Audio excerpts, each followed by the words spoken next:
The diner smelled like burnt coffee and broken dreams at 2 a.m. I wiped down the same sticky counter for the third time, my shoulders aching from a double shift that had stretched into something resembling torture. The fluorescent lights buzzed overhead, casting everything in a sickly yellow glow that made my reflection in the chrome napkin dispenser look like a ghost. Maybe I was a ghost. Maybe I'd died somewhere between my 6th customer and my 16th, and this was purgatory, an endless loop of refilling ketchup bottles and pretending to smile at men who snapped their fingers at me like I was a dog. "Table 4 needs more coffee," Brenda barked from the kitchen window, her cigarette-roughened voice cutting through the hum of the ancient refrigerator. I grabbed the pot, feeling the heat seep through the handle into my already raw palm. My feet screamed in protest with each step, the hole in my left shoe letting the cold floor tile kiss my skin through my threadbare sock. Rent was due in 3 days. I had $47 to my name. The math didn't work, no matter how many times I recalculated it in my head during the slow hours. Table 4 was empty now. The businessman who'd been nursing his black coffee for an hour had finally left, probably headed to whatever warm bed and comfortable life waited for him. I envied him that. The envying made me feel small, but I was too tired to feel ashamed of it. I started clearing his cup and saucer, mechanically wiping crumbs into my palm when I saw it. A wallet. Black leather. Expensive looking even to my untrained eye. The kind of leather that probably cost more than my monthly rent. It sat there on the red vinyl booth seat like it had been waiting for me. Like some kind of test from a universe that had never been particularly kind. My first instinct was to call out, to run after the man. But the bell above the door had chimed its goodbye 10 minutes ago. He was long gone.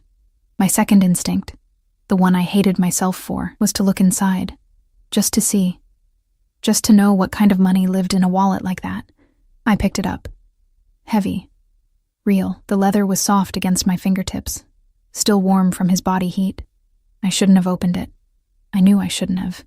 But my hands moved anyway, driven by something between curiosity and desperation, and suddenly I was staring at more cash than I'd seen in my entire life. Crisp $100 bills, stacked thick, at least 20 of them, maybe more. My breath caught in my throat. $2,000, maybe 3. Enough to pay rent, enough to fix my car, enough to stop the constant churning anxiety that had taken up permanent residence in my chest. I closed it quickly, my heart hammering against my ribs. No. I wasn't that person. I couldn't be that person. My mama had raised me better than that, even if she'd left me worse off in almost every other way. The wallet had an ID card visible through the clear plastic window. I hadn't looked at it closely, hadn't wanted to put a face to the temptation. But there was a phone number on a business card tucked behind it. I'd call. I'd return it. I'd do the right thing, even if the right thing had never once done right by me. "You coming back sometime this century?" Brenda's voice yanked me back to reality. I shoved the wallet into my apron pocket and grabbed the coffee pot, forcing my expression into something neutral.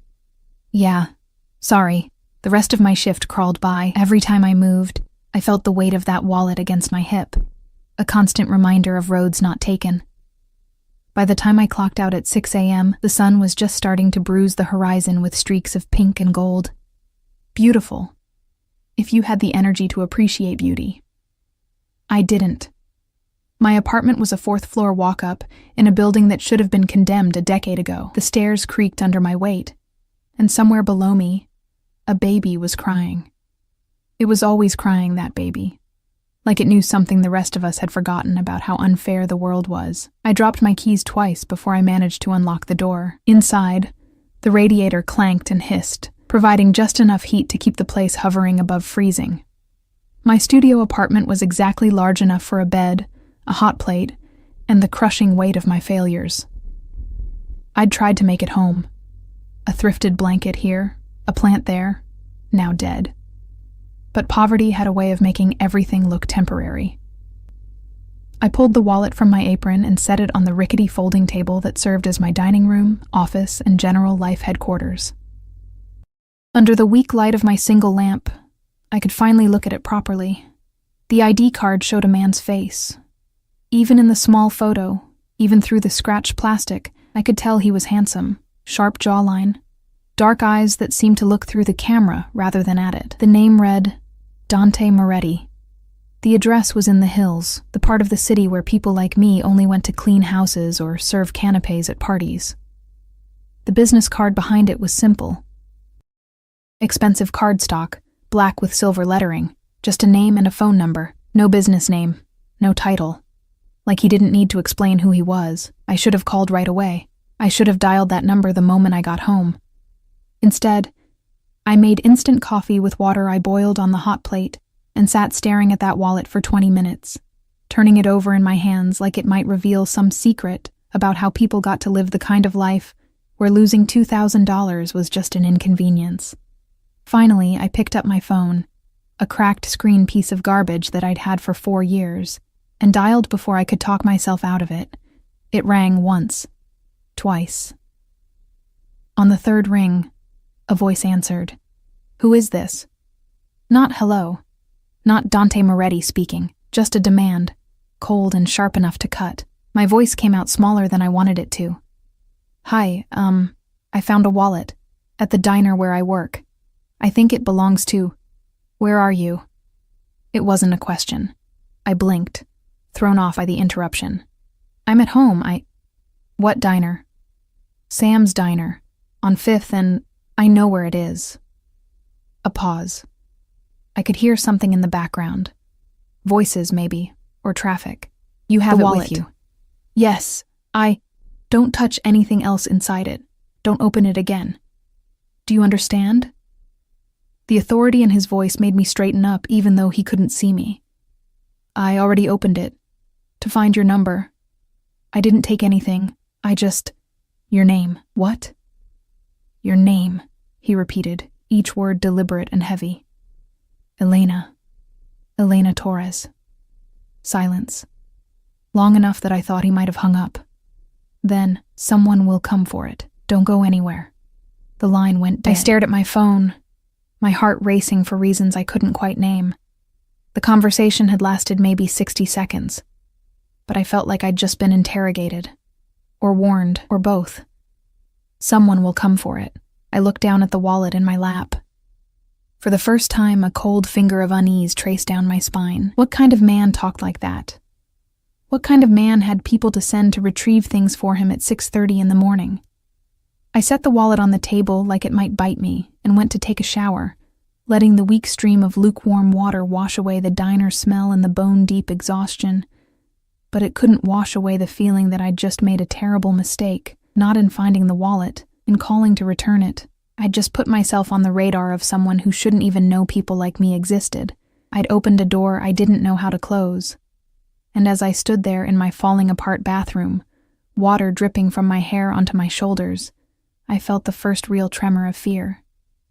The wallet sat on my table like a loaded gun, and I'd just pulled the trigger. The knock came exactly 43 minutes later. I'd gotten dressed in the meantime, my least damaged jeans and a sweater that had only 2 small holes, both hidden under the arms where no one would see. I'd even tried to do something with my hair, pulling it back into a ponytail that made me look slightly less like I'd been awake for 24 hours straight. I don't know why I bothered. Vanity, maybe. Or the instinct that told me I needed whatever armor I could manage, even if that armor was just clean clothes and brushed hair. The knock was firm, professional. Not the banging of a landlord or the hesitant tap of a neighbor. 3 sharp raps that somehow conveyed both patience and the promise that patience wouldn't last forever. I picked up the wallet and went to the door, looking through the peephole first. 2 men stood in the hallway. Both wore dark suits that probably cost more than my car, back when my car had run anyway. The one in front was older, maybe 50, with silver at his temples and the kind of posture that spoke of military training. The one behind him was younger, broader, with a scar cutting through his left eyebrow that gave him a permanent expression of skepticism. I opened the door, but kept the chain on.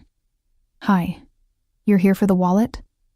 The older man's eyes flicked from my face to the chain to something over my shoulder, cataloging everything in a single sweep. Miss Torres. May we come in? I can just give it to you here. I held up the wallet, trying to keep my hand from shaking. Mr. Moretti would prefer to speak with you himself. He's downstairs. My stomach dropped. What?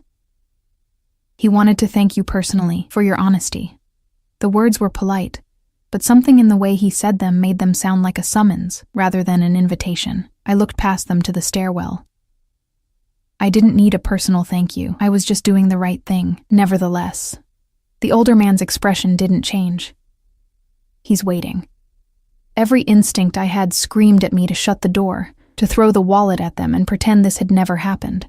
But something else, curiosity maybe, or the kind of self-destructive impulse that had shaped most of my bad decisions, made me nod. Okay, just let me get my shoes. I closed the door, my hands trembling as I shoved my feet into my sneakers. The wallet sat on the table, and for one wild moment, I considered climbing out the fire escape. But that was crazy.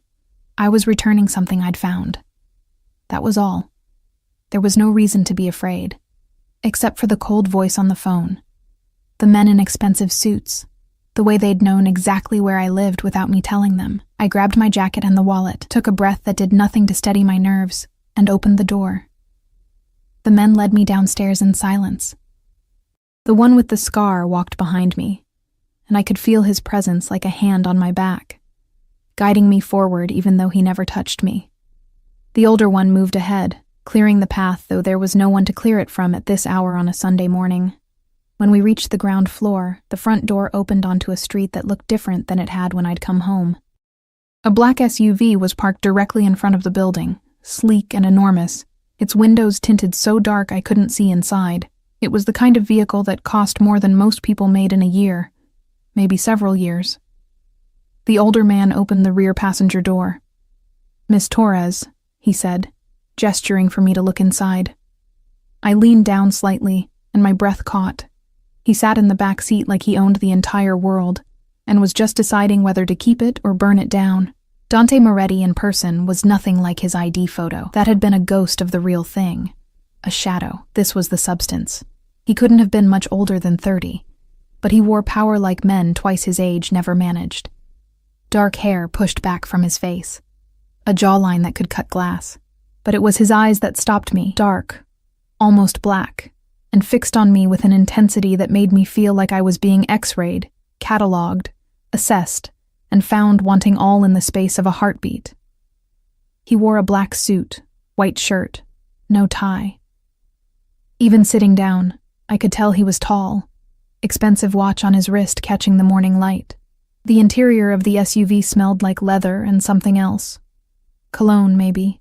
Cedar and something darker, more dangerous. "Miss Torres." His voice was the same one from the phone, but richer in person, textured with an accent I couldn't quite place. "Please, sit." It wasn't a request. I climbed into the SUV on shaking legs, acutely aware of how out of place I was. My thrifted jacket, my worn sneakers, the hole in my sock that I prayed he couldn't see. The older man closed the door behind me, and suddenly I was sealed in with Dante Moretti, separated from the driver by a privacy partition that was already up. The space felt smaller than it should have. He took up all the air. The wallet, I managed, holding it out like a shield. He took it from me, his fingers brushing mine for just a second. His skin was warm. I pulled my hand back like I'd been burned. He opened the wallet, checking the contents with quick efficiency. The cash was all there. I saw his eyes flick to it, count it without counting it. Then he pulled out a $100 bill and held it out to me. "For your trouble." I stared at the money. $100. More than I made in a full shift at the diner. "I don't want a reward. I just wanted to return it. Take it." "Really, Elena." The way he said my name made my spine straighten. "You worked a double shift last night. You're wearing shoes with holes in them. Your phone screen is cracked. Take the money." Heat flooded my face. He'd noticed. Of course he'd noticed. Men like him noticed everything, filed it away, used it later. "How do you know about my shift?" I called the diner, asked about the girl who was working last night. "They told me about you." He was still holding out the bill. "Take it. Or I'll have Marco put it in your jacket pocket. And that seems unnecessarily familiar for people who just met." I took the money. My pride wanted to refuse, but my empty bank account and my landlord's looming deadline were louder than my pride. "Thank you." He nodded once, satisfied. Then he studied me with those dark eyes, and I felt like a butterfly pinned to a board. "You could have taken the cash. No one would have known. I would have known. Honesty is rare." He said it like he was diagnosing a disease. "Especially in this city." I didn't know what to say to that, so I said nothing. The silence stretched between us, heavy and strange. I should have left. I should have thanked him again, and climbed out of this expensive car, and gone back to my expensive apartment to pretend this had never happened. But I didn't move, and he didn't tell me to go. "Where are you from?" he asked finally. "Your accent. Torres is Spanish, but you sound—" "My mom was from Mexico. She came here when she was 17. I don't know why I told him. Maybe because he was looking at me like I was a puzzle he wanted to solve. "She died when I was 15. And your father?" "Never met him." The old wound barely hurt anymore. I'd picked at it so many times it had scarred over into numbness. He nodded slowly, like I'd confirmed something he'd already guessed. "You're alone." It wasn't a question, but I answered anyway. "Yeah." "That's dangerous. For a girl like you." Something in his tone made the hair on the back of my neck stand up. "A girl like me? Beautiful, honest, vulnerable." He said each word like he was tasting it. "The kind of girl people take advantage of." I should have been flattered. I should have blushed and stammered and felt special that someone who looked like him thought I was beautiful, but instead, I felt afraid. Because the way he said it didn't sound like a compliment. It sounded like a threat, or a promise. "I should go," I said, reaching for the door handle. His hand shot out, not touching me, just resting on the seat between us, and I froze. "What's your phone number, Elena?" "Why?" "Because I want to call you, take you to dinner, thank you properly for your honesty." My heart was pounding so hard I could hear it in my ears. "You just thanked me, with the $100. That was insufficient." He pulled out his phone, sleek and expensive. "Your number." Every rational part of my brain screamed at me to refuse, to get out of this car, go back to my sad little apartment, and forget this ever happened.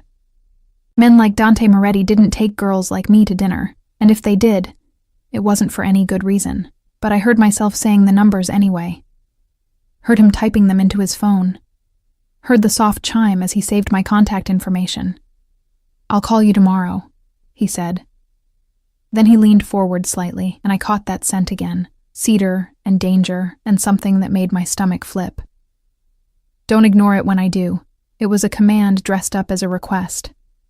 The door opened. Marco, I guessed, the older man.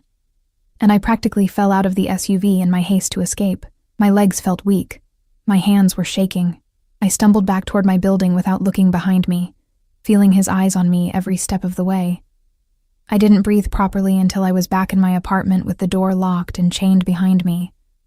The $100 bill was clutched in my fist, damp with sweat. I smoothed it out on my table and stared at it like it might explain what had just happened. A beautiful, dangerous man had my phone number, and I'd given it to him willingly. I'd just made my second mistake in 12 hours, and somehow, I knew it wouldn't be my last. He called at exactly 8 p.m. the next day. I'd spent the hours in between convincing myself it wouldn't happen. Men like Dante Moretti didn't actually follow through on dinner invitations to waitresses from broken-down diners. That whole encounter had probably been a fever dream brought on by exhaustion and desperation. I'd probably imagined the intensity in his eyes, the command in his voice, the way the air had felt charged and dangerous in that SUV. But when my phone rang, and I saw the unfamiliar number, I knew. My hand hovered over the screen for 3 rings. 4. On the 5th, I answered. "Elena." Not a question. He knew it was me. "Hi." My voice came out breathier than I wanted. "Tomorrow night, 8 o'clock. "Wear something nice." I should have said no. Should have told him I had to work, had other plans, had literally anything else to do besides have dinner with a man who looked at me like I was something to be collected. But my mouth moved without consulting my brain. "I don't have anything nice." Silence. Then, "What size are you?" "What?" "Clothing size. Dress size." Heat crept up my neck. Why would you? Answer the question, Elena. That voice again. Soft but absolute. 6. Sometimes 8, depending on the brand. I felt stripped bare just saying it, like I was giving him ammunition I didn't understand yet. Good. A car will pick you up at 7:30. Be ready. I didn't say yes. You didn't say no. I could hear the smile in his voice, predatory and pleased. 7:30. Don't make me wait. He hung up. I stared at my phone, my heart hammering. What had I just agreed to? What was I doing? The next morning, I woke to someone knocking on my door. When I opened it, chain on, always the chain on, a delivery man stood there with 3 large boxes, each one marked with the logo of a boutique I'd only ever seen from the outside, the kind of place where they probably asked you to leave if you looked too poor. Elena Torres? I nodded. Mute. Sign here, please. I signed. He left. I brought the boxes inside with shaking hands. The first box contained a dress. Black, simple, but the kind of simple that cost more than my monthly rent. Silk that felt like water between my fingers. The label inside was Italian, designer, the kind of thing I'd only ever seen on mannequins in windows I couldn't afford to breathe on. The second box held shoes, heels, black, elegant, my exact size. How did he know my shoe size? The third box made my breath catch. Lingerie, black lace, delicate and expensive and entirely inappropriate for a first date with a man I barely knew. A note was tucked inside, written in bold, slashing handwriting. Wear it all. D. I should have packed everything back up, should have refused delivery, should have called him and told him I wasn't some doll he could dress up and play with. Instead, I spent 3 hours getting ready. I showered until my skin was pink and raw, shaved everything twice, moisturized with the tiny bottle of lotion I'd been saving for special occasions. I'd never had a special occasion before. I put on the lingerie first, feeling the lace against my skin like a secret, like a promise I wasn't sure I wanted to keep. Then the dress, which fit perfectly, too perfectly. He'd somehow known my exact measurements, and that should have terrified me more than it did. The shoes transformed my posture, made me stand straighter, walk differently. I barely recognized myself in the cracked mirror above my sink. At 7:30 exactly, my phone buzzed. Downstairs. I grabbed my jacket, my awful, threadbare jacket that completely ruined the effect of the dress, and headed down. The SUV was the same one from yesterday. Marco stood beside the rear door, his expression professionally neutral. He opened it for me without a word. Dante sat in the back, and when he saw me, something flickered across his face. Satisfaction, maybe, or possession. Take off the jacket, he said as soon as Marco closed the door. It's cold. The car is warm. Take it off. I shrugged out of it, feeling exposed. His eyes traveled over me slowly, deliberately, taking in every inch of the dress on my body. I'd never been looked at like that before, like I was art, or prey, or both. Perfect, he murmured. Then louder, you look beautiful. Thank you for the dress. You didn't have to. I know I didn't have to. I wanted to. He reached across the seat, and I thought he was going to touch me, but instead he picked up a small velvet box from the seat beside him. One more thing. He opened it. Inside was a necklace, a simple silver chain with a small diamond pendant. Not ostentatious, but clearly expensive. Real. I can't accept that. You can. You will. He pulled it from the box. Turn around. Dante, turn around. I turned. I felt his hands on my neck, warm and sure, fastening the clasp. His fingers brushed the nape of my neck, and I shivered despite myself. The pendant settled against my collarbone, cool and foreign. There, he said softly, close enough that I felt his breath on my shoulder. Now you're perfect. The restaurant was in a part of the city I'd only ever driven through, never stopped in, the kind of place where valet parking was standard, and the doorman wore a uniform that probably cost more than my entire wardrobe used to before Dante had replaced it. Inside, it was all soft lighting and murmured conversations, white tablecloths and crystal glasses. The maitre d' saw Dante and immediately led us to a private corner table, away from everyone else. I noticed how other diners looked at him. Recognition mixed with something else. Fear? Respect? Both? We sat. A waiter appeared instantly, pouring water, offering wine. Dante ordered for both of us without asking what I wanted.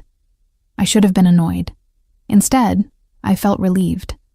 I had no idea what half the things on the menu were anyway. "You're nervous," Dante observed once we were alone. "I've never been anywhere like this, I know." He said it gently, but it still felt like he was cataloging my inadequacies. "Tell me about yourself, Elena. Everything." "There's not much to tell. I doubt that." So I told him. About my mother, her death, the years in foster care afterward. About aging out of the system at 18 with nothing but a garbage bag full of clothes and a social worker's half-hearted good luck. About the diner, the apartment, the endless cycle of barely making rent and knowing that one bad month would put me on the street. I don't know why I told him all of it. Maybe because he listened like every word mattered. Maybe because the wine had loosened my tongue. Maybe because some desperate part of me wanted him to understand exactly how different our worlds were. Wanted him to see me and choose to walk away before this went any further, but he didn't walk away. "You're alone," he said again, like he had in the car yesterday. "No family, no friends. I have friends." It was a lie. I had coworkers, acquaintances, people who knew my name. But friends? Real friends? No, don't lie to me, Elena. His voice had gone cold. "I can tell when you're lying. Your left eye twitches." I touched my face reflexively. Did it? Had I really just revealed a tell to someone who looked at me like I was a puzzle to solve? "Why do you care?" I asked. "About any of this." "About me." He was quiet for a long moment, studying me over the rim of his wine glass. When he spoke, his voice was softer than I'd heard it yet. "Because you're honest in a dishonest world. Because you called to return something you could have kept. Because when I look at you, I see something worth protecting. I don't need protection." "Yes," he said quietly. "You do. You just don't know it yet." The food came. It was incredible. Things I'd never tasted, couldn't even name. Dante watched me eat, barely touching his own plate, and I felt self-conscious under his gaze. Like I was performing somehow. "Tell me about you," I said, desperate to shift his attention elsewhere. "What do you do?" "Import and export." The answer was smooth, practiced. A lie. "That's not an answer." His lips curved into something that might have been a smile. "No, it's not. So what's the real answer?" "The real answer is complicated, and not appropriate dinner conversation for a first date." First date. Like there would be more. Like this was the beginning of something rather than a strange anomaly that would end when he got bored. "Are you married?" The question burst out before I could stop it. "No." "Girlfriend?"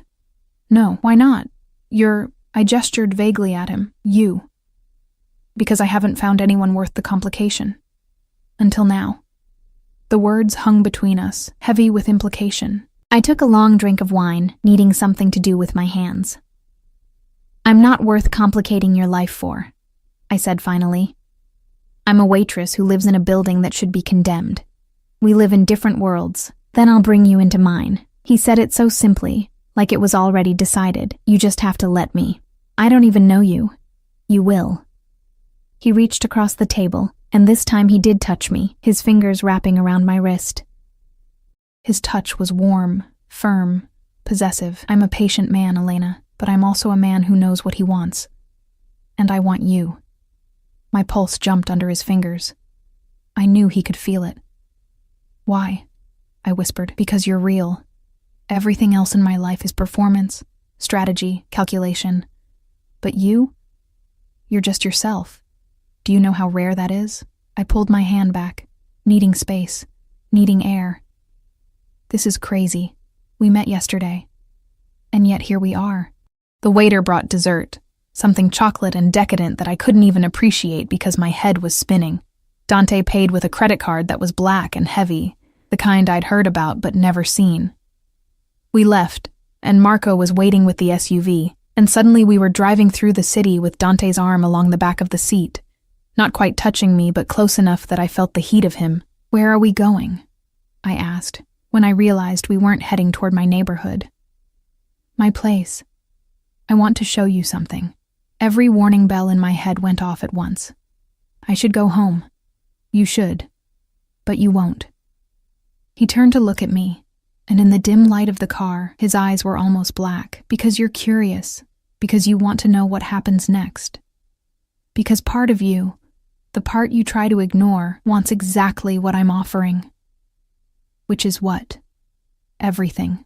His penthouse occupied the entire top floor of a building that overlooked the city like a throne overlooking subjects. Floor-to-ceiling windows revealed a glittering expanse of lights. The world stretched out below us like something we owned. The interior was all clean lines and expensive taste, dark wood, leather furniture, art on the walls that probably cost more than I'd make in a lifetime. But I barely noticed the decor. I noticed the men stationed at discrete intervals. One by the elevator, one near the hallway that led deeper into the apartment. Both wearing suits, both with the same watchful alertness as Marco. Both armed. I could see the subtle bulge under their jackets. "Wait in the living room," Dante told me, his hand on the small of my back, guiding me toward the windows. "I'll be right back." He disappeared down the hallway, leaving me alone in that vast space. I walked to the windows, my heels clicking on the marble floor, and pressed my palm against the glass, cold. Real. The city sprawled below, and I tried to find my neighborhood in the tangle of lights, tried to remember who I'd been 48 hours ago before a forgotten wallet had changed everything. A girl who couldn't afford heat, who wore shoes with holes, who was invisible to everyone except when they needed their coffee refilled. Now I stood in a penthouse, wearing a dress that cost more than my car, a diamond around my neck, looking at a view most people would never see. I should have felt like Cinderella. Instead, I felt like I was standing on the edge of a cliff, waiting to fall. "Beautiful, isn't it?" I jumped. Dante had returned, silent as a cat despite his size. He'd removed his jacket, rolled up his shirt sleeves. I could see his forearms now, tanned, muscular, and marked. Tattoos. Dark ink that disappeared under the fabric, hints of words in a language I didn't recognize. "It's incredible," I said, because it was true. He came to stand beside me, close enough that our arms almost touched. "This could be yours, all of it." I laughed, a sharp sound that echoed in the space. "You don't even know me." "I know enough." He turned to face me fully, and the intensity in his gaze made my breath catch. "I know you're alone. I know you're struggling. I know you have nothing and no one. I could change that, Elena. I could give you everything. In exchange for what? You." Simple, direct, terrifying. I shook my head, taking a step back. People don't just give other people everything for nothing. What do you really want? His jaw tightened. For a moment, something dangerous flickered in his eyes. Then he smiled, but it didn't reach his eyes. "You think I have ulterior motives. Don't you?" "Yes." At least he was honest. "Keep you. I want to own you. Make sure no one else can ever touch you or hurt you or take you away. I want you to be mine in every way that matters." The words should have sent me running, should have made me grab my awful jacket and get out of there as fast as my expensive new heels could carry me. But something in the way he said it, the raw honesty, the hunger barely leashed, made me freeze instead. "That's insane," I whispered. "I know." He moved closer, and I backed up until I hit the window, cold glass against my back. He braced one hand on the glass beside my head, caging me in without touching me. "I know it's insane. I know it's too fast, too much. But I don't care, Elena. From the moment I saw you standing outside that car, holding my wallet like it was some kind of test you'd passed, I knew." "Knew what?" "That you were mine." His face was inches from mine now. I could smell his cologne, feel the heat radiating from his body. My heart hammered so hard I thought it might break through my ribs. "I'm not a possession," I managed. "Aren't you?" His free hand came up, fingers ghosting along my jaw. I shivered. "You're wearing the dress I bought you, the shoes I chose, The necklace I gave you. You came here even though you knew you shouldn't. You're already mine, Elena. You just haven't admitted it yet. I should have pushed him away. Should have slapped him, screamed at him, done something other than stand there trembling while he looked at me like I was water and he was dying of thirst. This is crazy, I said again, weaker this time. Yes. His thumb brushed over my lower lip, and my breath hitched. But you like it. The danger. The attention. Being wanted this completely by someone this powerful, don't you? I did. God help me, I did. He must have seen the answer in my face because he smiled. A real smile this time, victorious and dark. Then he stepped back, giving me space I no longer wanted. I'm not going to force you, he said, his voice rough. I could, easily, but I won't. You're going to come to me willingly, Elena. You're going to choose this. Choose me. Why would I do that? Because the alternative is going back to your falling apart apartment, your degrading job, your empty life. Because I'm offering you safety, security, everything you've never had. Because... He paused, something vulnerable flickering across his face. Because I'll take care of you in ways no one else ever has. I don't need taking care of. Everyone needs taking care of. He pulled out his phone, typed something quickly. Marco will take you home. Think about what I said. But Elena? He caught my chin, forcing me to meet his eyes. Don't take too long to decide. My patience has limits. The ride home was silent. Marco drove while I sat in the back, still smelling Dante's cologne on my skin, still feeling the ghost of his touch on my face. The diamond felt heavy around my neck. When we pulled up to my building, Marco opened my door.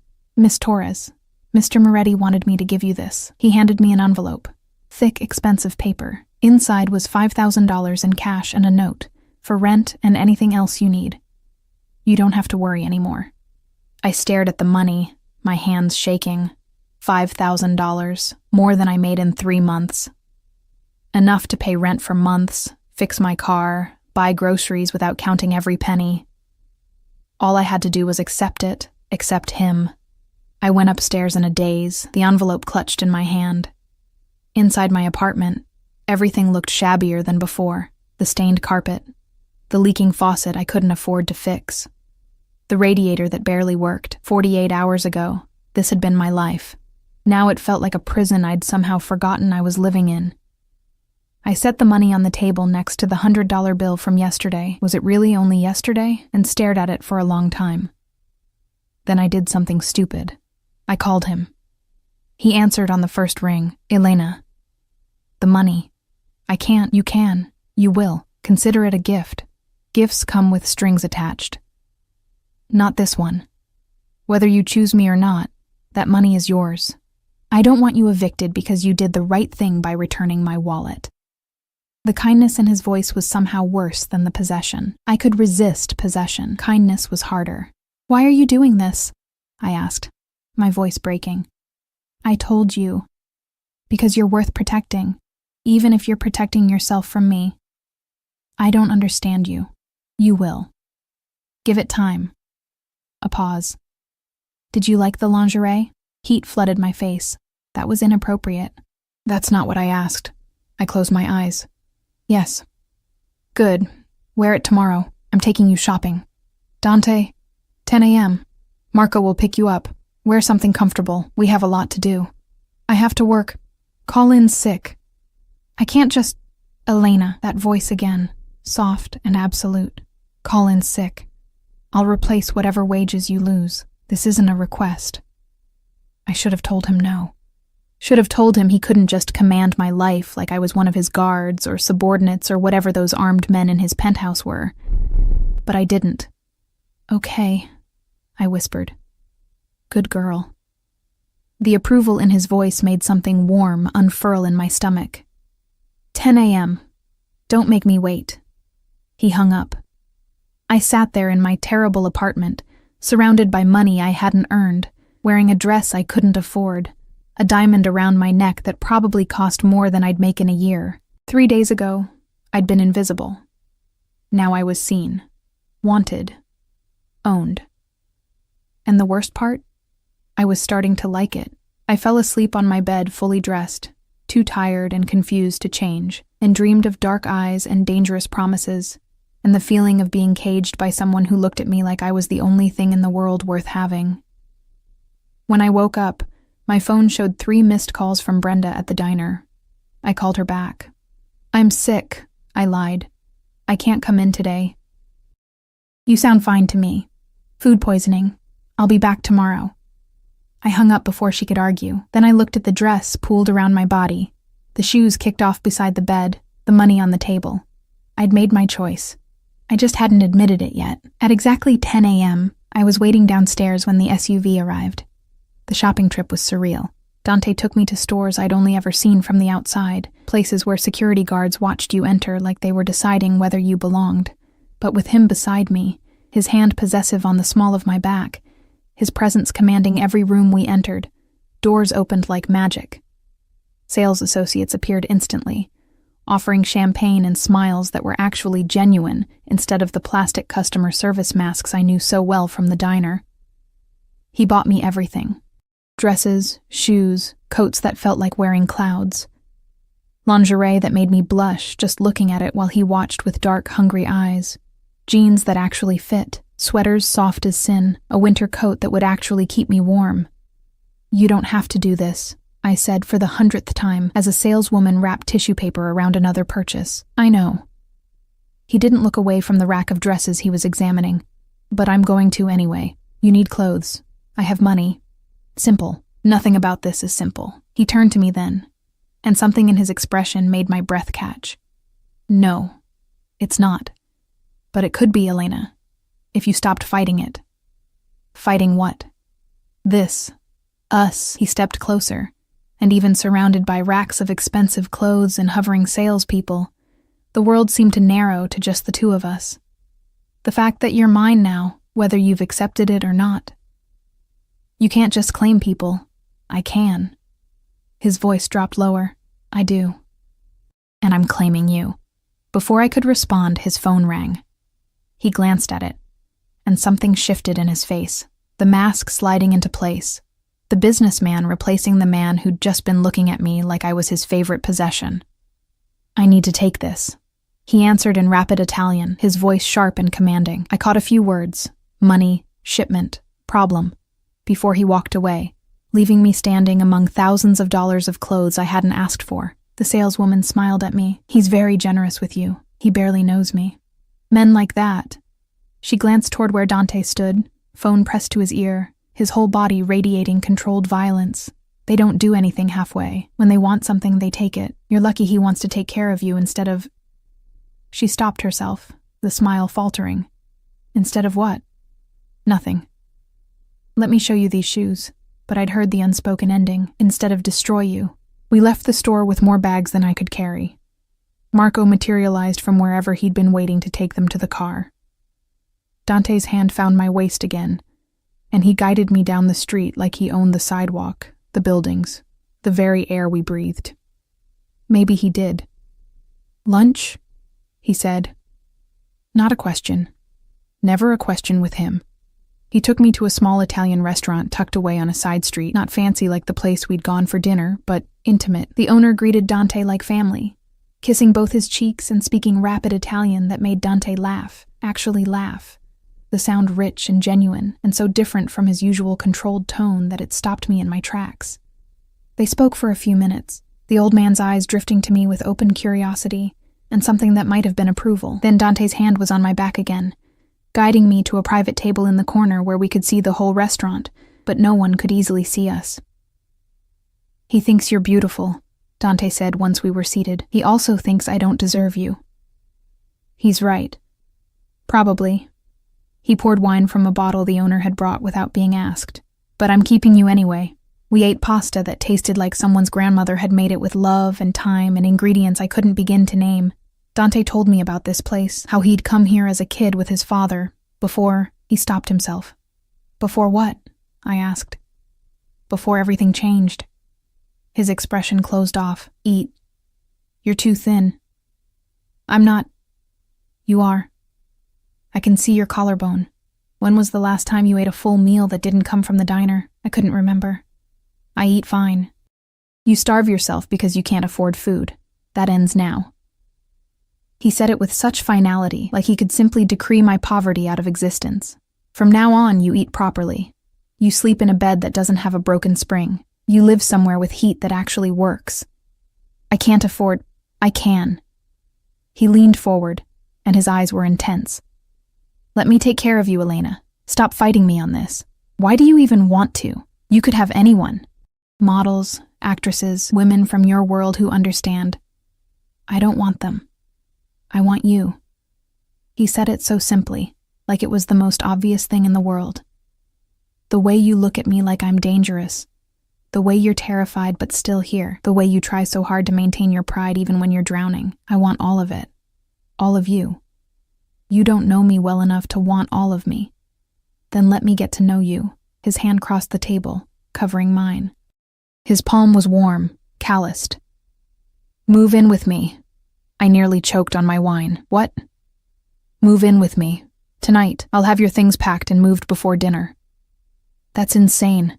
We met 4 days ago. 3 days, and I don't care. I want you in my home, in my bed, where I can see you. Keep you safe.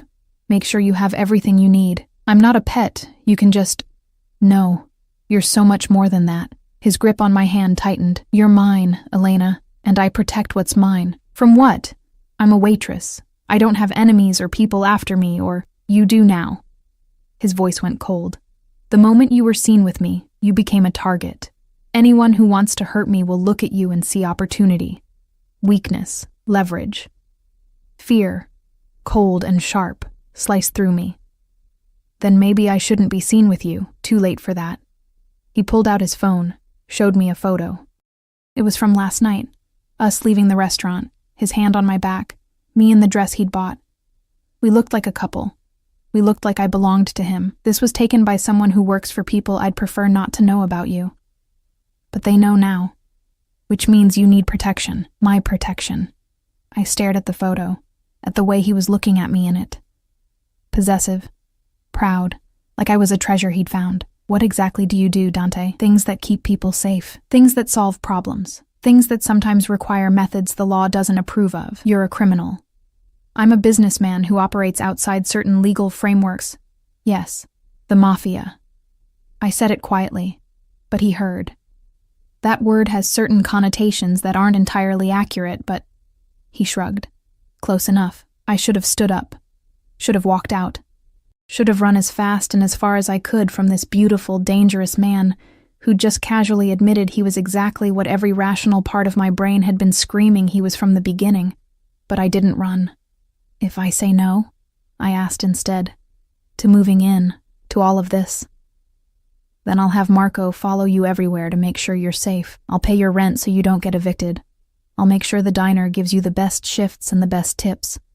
I'll be in your life whether you want me there or not, Elena, because the alternative, you getting hurt because of me, isn't something I can live with. That's not a choice. That's an ultimatum. Yes. He didn't apologize for it. Move in with me. Let me keep you safe. Let me give you everything you've never had. Or spend your life looking over your shoulder, waiting for someone to use you to get to me. You're manipulating me. I'm being honest with you. He stood, pulling me up with him. I could lie. I could pretend I'm a regular businessman, that there's no danger, that you can just go back to your normal life and we'll date like normal people. But you're not stupid, Elena. You knew what I was the moment you got in my car. You felt it, and you're still here. He was right. I had known. Some part of me had recognized the danger in him from the very first moment. Had seen it in the way people looked at him, the way his guards moved, the way he commanded every space he entered, and I'd stayed anyway. I need to think, I said. You have until tonight. He guided me toward the door, his hand never leaving my back. But Elena, while you're thinking, ask yourself something. When was the last time anyone cared whether you lived or died? When was the last time anyone wanted to protect you, keep you safe, make sure you had everything you needed? Never. The answer was never. Tonight, he repeated. 6 p.m. Marco will come for your answer. If it's yes, if it's no, help you pack. His jaw tightened. Then I'll respect it. But the protection stays either way. He kissed my forehead, a gesture so gentle it made my chest ache, and put me in the SUV. I watched him through the tinted window as Marco pulled away from the curb. He stood there on the sidewalk, hands in his pockets, watching us go. Even from a distance, even through the dark glass, I could feel the weight of his gaze. Marco drove me home in silence. When we arrived at my building, he helped me carry all the shopping bags upstairs, a ridiculous number of bags, all filled with things I'd never have been able to afford on my own.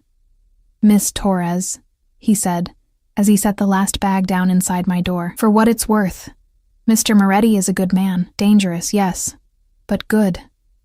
He'll take care of you, better than anyone else ever could. How long have you worked for him?" 15 years. Since he was just a boy trying to survive his father's world. Something like respect softened Marco's usually stern expression. He's never brought a woman home before. Never bought one clothes or jewelry. Never looked at anyone the way he looks at you. What way is that? Like he'd burn the world down if it meant keeping you safe. He left before I could respond. I stood in my apartment surrounded by evidence of waiting for my answer. Probably watching the clock. Probably already certain he knew what I'd say. Because he was right. I did know what I was going to say. I'd known since the moment he'd caged me against the window and told me I was his. Maybe I'd known since I'd gotten in his car with my broken shoes and my two big eyes, and handed him his wallet like a good girl. At 5:45 p.m., I packed everything I owned into 2 garbage bags, the same ones I'd arrived in foster care with, the same ones I'd left with. My whole life fit into 2 bags. It should have been depressing. Instead, it felt like freedom. At 5:58 p.m., my phone rang. "Yes," I said before he could speak. Silence. Then, "Say it properly." I closed my eyes. "Yes, Dante, I'll move in with you. Good girl." The satisfaction in his voice was palpable. "Marco's on his way." "I know. I'm ready." "Are you?" Something shifted in his tone. "Because once you do this, Elena, once you come to me, there's no going back. You'll be mine. Completely. Do you understand what that means?" "I think so." "No, you don't. Not yet. But you will." A pause. "I'll make you happy that, even if I have to lock you away from the whole world to do it." The threat wrapped in the promise should have scared me. It didn't. "I'm not afraid of you," I lied. He laughed, low and dark. "Yes, you are. But you're more afraid of going back to being alone, of being invisible, of having nothing and no one. I'm offering you everything, and you're smart enough to take it." He was right. About all of it. Marco arrived at 6 p.m. exactly. He helped me carry my pathetic bags down to the SUV. I didn't look back at the building, at the apartment that had been my prison for 3 years. I left the keys on the kitchen counter and walked away from my old life like it had never existed. The penthouse was different at night, warmer, more intimate. Dante was waiting when the elevator opened directly into his foyer. He'd changed into dark jeans and a black t-shirt that showed off the tattoos on his arms, full sleeves of intricate ink that I wanted to trace with my fingers. He looked at my garbage bags, and something painful crossed his face. "Never again," he said quietly. "You'll never have to live like that again." He led me to a bedroom. Not his, I realized. A guest room. Beautiful and spacious and completely impersonal. He set my bags down. "This is yours. Your space. You can decorate it however you want. Change anything, make it home." He turned to face me. "My room is down the hall. You're welcome there any time, but I won't push. Not yet." "Thank you. Don't thank me." He cupped my face, his thumb brushing my cheekbone. "This is selfish, Elena. All of this. I'm not doing it to be kind. I'm doing it because I can't stand the thought of you anywhere else but here. With me, where I can see you, touch you, know you're safe." "I know." "Do you?" His eyes searched mine. "Do you understand that I'm obsessed with you? That I've thought about nothing but you for 3 days? That I've had men watching you every second to make sure you were safe even before you agreed to this?" I should have been horrified, should have felt violated. Instead, I felt cherished. "I understand," I whispered. He kissed me then. Finally. After days of almost touches and heated looks and commands that made my stomach flip, his mouth was demanding, possessive, claiming me in a way that left no room for doubt about who I belonged to now. When he pulled back, we were both breathing hard. "Welcome home, Elena," he said against my lips, and for the first time in my life, I felt like I actually had one. Over the following weeks, my life transformed completely. I quit the diner, Dante insisted, and I didn't fight him. He gave me a credit card with no limit and told me to buy whatever I wanted. He filled my closet with clothes, my days with safety, my nights with his presence. He was possessive, jealous, overwhelming. When men looked at me, his hand would tighten on my waist. When I went anywhere, Marco or one of the other guards went with me. He tracked my phone, knew where I was every second, called me multiple times a day just to hear my voice. It should have felt like a cage. It felt like being valued. He told me about his world slowly. The family business he'd inherited too young. The violence he'd seen. The empire he'd built. He showed me the scars on his body. The tattoos that told stories of loss and survival. He let me see behind the mask, and what I found there was a man who'd been alone as long as I had. Who'd learned to trust no one. Who'd built walls so high, he'd forgotten what it felt like to let someone in. Until me. 6 months after I moved in, he asked me to marry him. Not on one knee with a romantic speech, but in bed at 3 a.m, his arms around me, his voice rough with something that might have been fear. "Marry me. Make it official. Let me give you my name, my protection, everything I have." I said yes before he finished asking. We married in a small ceremony with just Marco and a few of his most trusted men as witnesses. He slid a ring on my finger, platinum and diamonds that caught the light like captured stars, and kissed me like he was branding me as his. And I was. His. Completely. The girl who'd returned a wallet to a stranger was gone. In her place was a woman who'd learned that sometimes the most dangerous thing you could do was let yourself be saved, that sometimes protection felt like possession, because the two were inseparable. That sometimes love looked like obsession, because when you'd never had anything, having everything felt overwhelming. Dante Moretti had claimed me the moment I'd called to return his wallet. He'd seen something in me, something worth keeping, worth protecting, worth owning. And I'd let him. Because being his was better than being no one's. Because in his arms, I was finally visible. Because he'd promised me everything, and he'd kept that promise, even if everything came with a price. Even if that price was my freedom. Even if I'd never be able to leave, I didn't want to. I was home.